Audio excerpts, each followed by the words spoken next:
Bar and Roundup, brought to you by Lulu Exchange, Al Hilal Hospital and Medical Center, Arjun Chis Academy, NEC Money Exchange, and Lawrence Center for Global Education.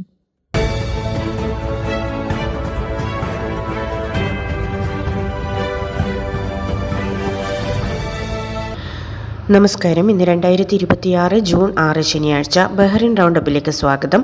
ബഹ്റിനും കുവൈത്തിനും നേരെ Iran നടത്തിയ missile ആക്രമണങ്ങളെ Bahrain വിദേശകാര്യ മന്ത്രാലയം ശക്തമായി അപലപിച്ചു. ഇന്ന് പുലർച്ചെ തൊടുത്തുവിട്ട 7 ballistic മിസൈലുകളെ ഇരു രാജ്യങ്ങളുടെയും സായുധ സേന വിജയകരമായി പ്രതിരോധിച്ചു. ഇത് അന്താരാഷ്ട്ര നിയമങ്ങളുടെയും രാജ്യങ്ങളുടെ പരമാധികാരത്തിന്റെയും നഗ്നമായ ലംഘനമാണെന്ന് മന്ത്രാലയം പ്രസ്താവനയിൽ വ്യക്തമാക്കി. ബഹ്റൈന്റെ സംയമനത്തെ ദൗർബല്യമായി കാണരുതെന്നും സുരക്ഷയും ജനങ്ങളുടെ സംരക്ഷണവും മുൻനിർത്തി ഏത് നിയമപരമായ നടപടിയും സ്വീകരിക്കാൻ രാജ്യം തയ്യാറാണെന്നും മുന്നറിയിപ്പ് നൽകി. മേഖലയിലെ സുരക്ഷിതത്വത്തിനായി ഇത്തരം പ്രകോപനങ്ങൾ അടിയന്തരമായി നിർത്തിവയ്ക്കാനും അന്താരാഷ്ട്ര നിയമങ്ങൾ പാലിക്കാനും മന്ത്രാലയം ഇറാനിനോട് ആവശ്യപ്പെട്ടു. കൂടാതെ ഹുർമുസ് കടലിടുക്ക് യാതൊരു തടസ്സവുമില്ലാതെ തുറന്നു നൽകണമെന്നും സമുദ്രത്തിൽ നിക്ഷേപിച്ച മൈനുകൾ നീക്കം ചെയ്ത് സിവിലിയൻ കപ്പലുകളെ സുരക്ഷിത സഞ്ചാരത്തിനായി മാനുഷിക പാത ഒരുക്കണമെന്നും ബഹ്റൈൻ ആവശ്യപ്പെട്ടു. തീരുമാനങ്ങൾ എടുക്കുന്നതിലും ദേശീയ വികസനത്തിലും വനിതകളുടെ പങ്കാളിത്തം വർദ്ധിപ്പിക്കാൻ ലക്ഷ്യമിട്ട് ബഹ്റൈൻ ഭരണകൂടം പ്രവർത്തനങ്ങൾ ഊർജിതമാക്കുന്നു. ബഹ്റൈനി വനിതകൾ ശാക്തീകരണത്തിലും പുരോഗതിയിൽ നിന്നും നേതൃത്വ പാടവത്തിലേക്ക് എന്ന ശീർഷകത്തിൽ പുറത്തിറക്കിയ ദേശീയ പദ്ധതിയുടെ ഭാഗമായാണ് ഈ നീക്കം. പ്രിൻസസ് സബീക ബിൻത്ത് ഇബ്രാഹിം അൽ ഖലീഫയുടെ അധ്യക്ഷതയിൽ സുപ്രീം കൗൺസിൽ ഫോർ വുമൺ ആരംഭിച്ച ഈ പദ്ധതി വിവിധ മേഖലകളിൽ വനിതകളുടെ നേതൃത്വപരമായ കഴിവുകൾ ശക്തിപ്പെടുത്താനും അന്തർദേശീയ തലങ്ങളിൽ അവരുടെ മത്സരശേഷി വർദ്ധിപ്പിക്കാനും ലക്ഷ്യമിടുന്നു. ഹമ്മദ് ബിൻ ഈസ അൽ ഖലീഫ രാജാവിന്റെ ദീർഘവീക്ഷണവും പ്രിൻസ് സൽമാൻ ബിൻ ഹമ്മദ് അൽ ഖലീഫയുടെ പിന്തുണയും പ്രതിഫലിക്കുന്നതാണ് ഈ നയങ്ങളെന്ന് കൗൺസിൽ അറിയിച്ചു. പുതിയ സ്ഥിതിവിവര കണക്കുകൾ പ്രകാരം രാഷ്ട്രീയം, നയതന്ത്രം, ധനകാര്യം, വികസനം തുടങ്ങിയ പ്രധാന മേഖലകളിൽ ബഹ്റിനി വനിതകൾ തങ്ങളുടെ സാന്നിധ്യം ഇതിനകം തന്നെ കൂടുതൽ ശക്തമാക്കിയിട്ടുണ്ട്. പുതിയ തുല്യാവസര നയങ്ങൾ രാജ്യപുരോഗതിയിൽ വനിതകളുടെ പങ്കാളിത്തം ഇനിയും വർദ്ധിപ്പിക്കുമെന്നാണ് പ്രതീക്ഷിക്കുന്നത്. ടോക്കിയോയിൽ നടന്ന ഐലൻഡ് സ്റ്റേറ്റ്സ് ഓഷ്യൻ സമ്മിറ്റിന്റെ ഭാഗമായി ബഹ്റിനും ജപ്പാനും തമ്മിൽ ഉന്നതതല ചർച്ചകൾ നടത്തി. ഊർജം, കാലാവസ്ഥാ വ്യതിയാനം, സാങ്കേതികവിദ്യ, ആണവ നിയന്ത്രണം എന്നീ മേഖലകളിൽ സഹകരണം ശക്തമാക്കുകയാണ് ലക്ഷ്യം. ബഹ്റിൻ എണ്ണ പരിസ്ഥിതി മന്ത്രി doctor Mohammed bin Mubarak bin Daina ജപ്പാനിലെ മുതിർന്ന ഉദ്യോഗസ്ഥരുമായി കൂടിക്കാഴ്ച നടത്തി. ജപ്പാൻ സ്റ്റേറ്റ് മന്ത്രി കെഞ്ചി യമദയുമായി നടത്തിയ ചർച്ചയിൽ ഊർജ വ്യവസായ മേഖലകളിലെ സാങ്കേതിക പങ്കാളിത്തവും നിക്ഷേപ സാധ്യതകളും വിലയിരുത്തി. പരിസ്ഥിതി വൈസ് മന്ത്രി ദോയ് കെന്റാരോയുമായി സമുദ്ര നിരീക്ഷണം, ശാസ്ത്രീയ ഗവേഷണം എന്നിവയിലെ സഹകരണത്തെക്കുറിച്ചും നിപ്പോൺ ഫൗണ്ടേഷൻ ചെയർമാനുമായി തീരദേശ സുസ്ഥിരതയെക്കുറിച്ചും അദ്ദേഹം ചർച്ചകൾ നടത്തി. ഇതിനു പുറമെ ആണവ നിയന്ത്രണ മേഖലയിലെ സാങ്കേതിക സഹകരണത്തിനായി ജപ്പാനിലെ ന്യൂക്ലിയർ റെഗുലേഷൻ അതോറിറ്റിയുമായും പ്രതിനിധി സംഘം കൂടിക്കാഴ്ച നടത്തി. Bahrain ambassador Ahmed Muhammad al Dosari ഉൾപ്പെടെയുള്ള പ്രമുഖർ ഈ ഉന്നതതല യോഗങ്ങളിൽ പങ്കെടുത്തു. ഇന്ത്യൻ ലേഡീസ് അസോസിയേഷൻ ബഹ്റൈൻ തങ്ങളുടെ 70 വർഷത്തെ സേവനങ്ങളുടെ പ്ലാറ്റിനം ജൂബിലി ആഘോഷങ്ങളുടെ ഭാഗമായി രാജ്യത്തെ ആരോഗ്യമേഖലയ്ക്ക് മികച്ച സംഭാവനകൾ നൽകിയ 70 പ്രമുഖ നഴ്സുമാരെ ആദരിച്ചു. ഇവരുടെ ആകെ സേവന കാലയളവ് 1000-ലധികം വർഷം വരും. Bahrain nurse and midwifes association president Seham Bubshait മുഖ്യാതിഥിയായും Bahrain medical association president doctor Amer al Darazi വിശിഷ്ടാതിഥിയായും പങ്കെടുത്ത ചടങ്ങിൽ ആരോഗ്യ കമ്മ്യൂണിറ്റി രംഗത്തെ നിരവധി പ്രമുഖർ സന്നിഹിതരായിരുന്നു. ആദരിക്കപ്പെട്ടവരെ ബഹ്റൈനിലെ ആധുനിക കാലത്തെ നൈറ്റിംഗേലുകൾ എന്ന് ILA പ്രസിഡന്റ് സ്മിത ജെൻസൺ വിശേഷിപ്പിച്ചു. ആദ്യകാല പ്രവാസി സമൂഹത്തിന്റെ ഭാഗമായ ഇന്ത്യൻ ഉപഭൂഖണ്ഡത്തിൽ നിന്നുള്ള നഴ്സുമാരുടെ പങ്കിനെയും അവർ ചടങ്ങിൽ സ്മരിച്ചു. ബഹ്റൈനിൽ കുറഞ്ഞത് 25 വർഷത്തെ സേവന പരിചയമുള്ള നഴ്സുമാരിൽ നിന്ന് നാമനിർദ്ദേശങ്ങൾ സ്വീകരിച്ചാണ് അർഹരായ 70 പേരെ പുരസ്കാരത്തിനായി തിരഞ്ഞെടുത്തത്. ആദരിക്കപ്പെട്ടവർക്ക് അവാർഡുകൾ സമ്മാനിച്ചതോടെ ചടങ്ങുകൾ സമാപിച്ചു.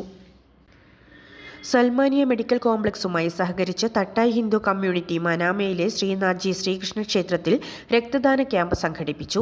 3 പതിറ്റാണ്ടിലേറെയായി തുടരുന്ന ഈ ജീവകാരുണ്യ സംരംഭത്തിൽ ഇത്തവണ 6 രാജ്യങ്ങളിൽ നിന്നുള്ള 155-ലധികം ദാതാക്കൾ പങ്കെടുത്തു. വർഷത്തിൽ 4 തവണയായി നടത്തുന്ന ഈ ക്യാമ്പിൽ ഓരോ ക്വാർട്ടറിലും സാധാരണയായി 150-ലധികം ആളുകൾ രക്തം ദാനം ചെയ്യാറുണ്ട്. ക്യാമ്പിന്റെ വിജയത്തിനായി സഹകരിച്ച സൽമാനിയ മെഡിക്കൽ കോംപ്ലക്സ് ടീമിനും വോളണ്ടിയർമാർക്കും ദാതാക്കൾക്കും THC ചെയർമാൻ മഹേഷ് ഭാട്ടിയ നന്ദി അറിയിച്ചു. ബഹ്റൈനിലെ മാനുഷികവും ജീവൻ രക്ഷിക്കുന്നതുമായ ഇത്തരം സംരംഭങ്ങളെ തുടർന്നും പിന്തുണയ്ക്കുമെന്ന് കമ്മ്യൂണിറ്റി വ്യക്തമാക്കുകയും ചെയ്തു. One day, your child will face big decisions. Will they have focus? Will they have confidence? Chess builds calm thinking and smart decision making. It develops confidence, discipline, and patience for life. For kids age 5 to 15, structured learning from beginner to advanced. Expert coaches, personal attention. Join Arjun's Chess Academy. Classes available in Zinj Mahuz Manama. ഇന്നത്തെ money exchange നിരക്കുകൾ നിങ്ങൾക്കായി നൽകുന്നു Lulu exchange Bahrain.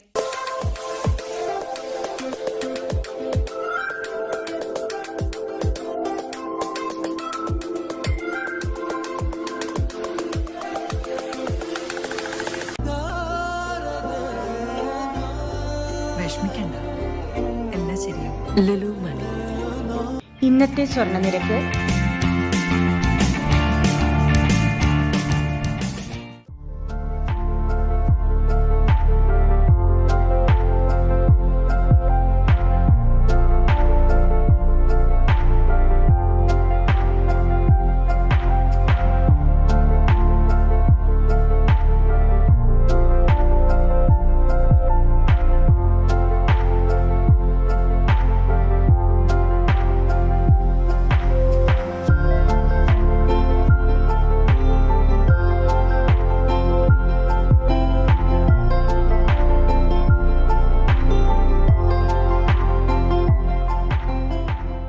Send money from any NEC branch or app. Win exciting prizes. NEC Money Exchange. We connect your loved ones since 1993. Bhavan's Bahrain Indian school സുസ്ഥിരതയും പരിസ്ഥിതി ബോധവൽക്കരണവും പ്രോത്സാഹിപ്പിക്കുന്ന വിവിധ പരിപാടികളോടെ ലോക പരിസ്ഥിതി ദിനം ആഘോഷിച്ചു. ട്രാഷ് ടു ട്രഷർ പ്രോജക്റ്റ്, പുനരുപയോഗം ചെയ്യാവുന്ന വസ്തുക്കൾ കൊണ്ടുള്ള കരകൗശല നിർമ്മാണം, ട്രീ കാർബൺ ഓഡിറ്റ്, പരിസ്ഥിതി സംരക്ഷണ പ്രതിജ്ഞ എന്നിവയിൽ എല്ലാ ക്ലാസുകളിലെയും വിദ്യാർത്ഥികൾ പങ്കെടുത്തു. കിൻഡർ ഗാർട്ടൻ വിദ്യാർത്ഥികൾ തൈകൾ നട്ടുകൊണ്ട് എർത്ത് ഹെൽപ്പേഴ്സ് പരിപാടിയുടെ ഭാഗമായി. വൃക്ഷത്തൈകൾ നടൽ, vertical gardening, no plastic lunch day എന്നിവയും ആഘോഷങ്ങളുടെ ഭാഗമായി സംഘടിപ്പിച്ചു. BIS ഡയറക്ടർമാരായ Himanshu Varma, Ritu Varma, principal Saji Jacob, vice principal Kripaja George എന്നിവർ വിദ്യാർത്ഥികൾക്കൊപ്പം തൈകൾ നടുകയും ഹരിതാഭമായ ഒരു ഭാവിക്കായി പ്രവർത്തിക്കാൻ കുട്ടികളെ പ്രോത്സാഹിപ്പിക്കുകയും ചെയ്തു. CBSE പരീക്ഷകളിൽ ഉന്നത വിജയം കൈവരിച്ച ബഹ്റൈൻ ശ്രീനാരായണ കൾച്ചറൽ സൊസൈറ്റിയിലെ അംഗങ്ങളുടെ മക്കളായ വിദ്യാർത്ഥികളെ സംഘടന ആദരിച്ചു. SNCS ആസ്ഥാനത്ത് വെച്ച് നടന്ന ചടങ്ങിൽ ജനറൽ സെക്രട്ടറി ശ്രീകാന്ത് MS സ്വാഗതവും ചെയർമാൻ കൃഷ്ണകുമാർ D അധ്യക്ഷതയും വഹിച്ചു. ജയശങ്കർ വിശ്വനാഥൻ, ദിലീപ് കുമാർ എന്നിവർ മുഖ്യാതിഥികളായി പങ്കെടുത്ത് വിജയികൾക്ക് ഉപഹാരങ്ങൾ വിതരണം ചെയ്യുകയും ആശംസകൾ നേരുകയും ചെയ്തു. അനുപമ പ്രശാന്ത് പരിപാടിയുടെ മുഖ്യ അവതാരകയായിരുന്നു. എഡ്യൂക്കേഷൻ സെക്രട്ടറി ബിജു PC ചടങ്ങിന് നന്ദി പ്രകാശിപ്പിച്ചു. ബഹ്റൈൻ കണ്ണൂർ സിറ്റി കൂട്ടായ്മയുടെ ആഭിമുഖ്യത്തിൽ ഈദ് സംഗമവും ഉന്നത വിജയം കൈവരിച്ച വിദ്യാർത്ഥികളെ അനുമോദിക്കുന്ന ചടങ്ങും പ്രൗഢഗംഭീരമായി നടന്നു. അംഗങ്ങളുടെ മക്കളിൽ 10, 12 ക്ലാസുകളിൽ മികച്ച വിജയം നേടിയ മിടുക്കരെയാണ് ചടങ്ങിൽ ആദരിച്ചത്. ത്യാഗത്തിന്റെയും സമർപ്പണത്തിന്റെയും ബലിപ്പെരുന്നാൾ സന്ദേശം പങ്കുവച്ച ചടങ്ങിൽ പ്രമുഖ സാമൂഹ്യ മാധ്യമ പ്രവർത്തകരായ ഫസൽ ബഹ്റൈൻ, അഷ്റഫ് കാക്കണ്ടി, ഫൈസൽ ഇസ്മായിൽ, നൂർ മുഹമ്മദ് എന്നിവർ സംസാരിക്കുകയും കുട്ടികൾക്ക് കരിയർ മാർഗനിർദ്ദേശങ്ങൾ നൽകുകയും ചെയ്തു. വിജയികളായ വിദ്യാർത്ഥികൾക്കുള്ള മെമന്റോകൾ കൂട്ടായ്മയുടെ എക്സിക്യൂട്ടീവ് അംഗങ്ങളായ നൌഷാദ് കണ്ഡിക്കൽ, മഷൂദ് മെച്ചറ, ഫുആദ് TM, റംഷി, നസീർ PK എന്നിവർ വിതരണം ചെയ്തു. ഫൈസൂഖ് ചാക്കാൻ അധ്യക്ഷത വഹിച്ച ചടങ്ങിൽ റയീസ് ME സ്വാഗതവും റഫ്സി നന്ദിയും രേഖപ്പെടുത്തി. തുടർന്ന് വനിതാ വിംഗ് അഡ്മിന്മാരായ ഷാഹിന, ഫർസാന എന്നിവരുടെ നേതൃത്വത്തിൽ കുട്ടികളുടെ വൈവിധ്യമാർന്ന കലാപരിപാടികളും അരങ്ങേറി. പ്രവാസ ലോകത്ത് കാസർഗോഡിന്റെ തനിമയും പരസ്പര ഒത്തൊരുമയും വിളിച്ചോതി KMCC ബഹ്റൈൻ കാസർഗോഡ് ജില്ലാ കമ്മിറ്റിയും കാസർഗോഡ് ലേഡീസ് വിംഗ് കമ്മിറ്റിയും സംയുക്തമായി സംഘടിപ്പിച്ച പെരുന്നാൾ ചേലാക്കം 2026 കുടുംബസംഗമം ശ്രദ്ധേയമായി. മനാമയിലെ സൊവൈഫിയ ഗാർഡനിൽ വിപുലമായ പരിപാടികളോടെയാണ് സംഗമം അരങ്ങേറിയത്. ജില്ലാ പ്രസിഡന്റ് അഷ്റഫ് മഞ്ചേശ്വരത്തിന്റെ അധ്യക്ഷതയിൽ നടന്ന സംഗമം സംസ്ഥാന ആക്ടിംഗ് പ്രസിഡന്റ് റഫീഖ് തോട്ടക്കര ഉദ്ഘാടനം ചെയ്തു. ജില്ലാ ജനറൽ സെക്രട്ടറി റിയാസ് പട്ല സ്വാഗതവും അച്ചു പോവൽ നന്ദിയും രേഖപ്പെടുത്തി. ചടങ്ങിൽ സംസ്ഥാന ജില്ലാ വനിതാ വിംഗ് ഭാരവാഹികൾ ആശംസകൾ നേർന്ന് സംസാരിച്ചു.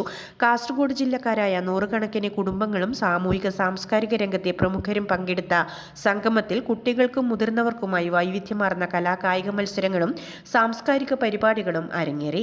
പ്രവാസി മലയാളി കുടുംബങ്ങൾക്ക് വേറിട്ടൊരു പെരുന്നാൾ അനുഭവമായി മാറി ഈ കൂട്ടായ്മ. വാർത്തകളുടെ വിശദവിവരങ്ങൾ ഞങ്ങളുടെ വെബ്സൈറ്റായ 4pmnewsonline.com സോഷ്യൽ മീഡിയ ഹാൻഡിലുകളിലൂടെയും ലഭ്യമാണ്. നന്ദി, നമസ്കാരം.